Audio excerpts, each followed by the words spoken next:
ఈ నెల పోయిన నెల భారీ వర్షాల కారణంగా విపరీతమైనటువంటి వరదలు వచ్చినాయి. ఇది కొత్తపల్లి గ్రామం నుంచి రాకపోకలు చెర్లకి, ఇతర ప్రాంతాలకి, వ్యవసాయ ప్రాంతానికి ఇట్లా వెళ్ళడానికి ఇదే రోడ్డు. కానీ ఇక్కడ ఉన్నటువంటి ఈతవాగు అనేటువంటి ఈ బ్రిడ్జి ఈ వరదల కారణంగా మొత్తం కూడా కొట్టుకుపోయింది. ఇటీవల కాలంలో పోసినటువంటి రోడ్డు కూడా మొత్తం కొట్టుకుపోయినటువంటి పరిస్థితి ఉంది. కానీ ఈ 2 నెలల నుంచి ఇదే పరిస్థితి ఉన్నా కానీ ప్రజలు, ఈ గ్రామస్తులు, ఇతర గ్రామస్తులు కూడా ఇటువైపు ప్రయాణం చేసే గ్రామస్తులకు రాకపోకలు తీవ్రమైనటువంటి ఇబ్బందులు అయినప్పటికీ కూడా ఇట్లా గుంతలతోటి ఈ రోడ్డు ఈ రకంగా దర్శనం ఇస్తున్నప్పటికీ కూడా అధికారులు ఈ గుంతలు పూడ్చేటువంటి పని చేయట్లేదు. అధికారులకు ఉన్నటువంటి నిర్లక్ష్య ఏదైతే ఉందో దీన్ని మేము తీవ్రంగా ఖండిస్తున్నాం.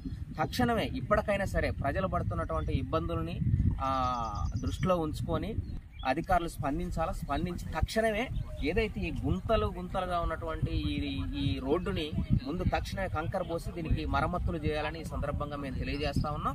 దీర్ఘకాలికమైనటువంటి మా డిమాండ్ ఏంటంటే ఏదైతే ఈ ఈతవాగు ఉందో ఈతవాగుని హై లెవెల్ బ్రిడ్జిగా నిర్మించి ముంపుకు గురైనప్పటికీ కూడా రాకపోకలు ఉండడానికి అవకాశం ఉండే విధంగా అధికారులు, ప్రభుత్వం చర్యలు తీసుకోవాలని ఈ సందర్భంగా మేము డిమాండ్ చేస్తున్నాం.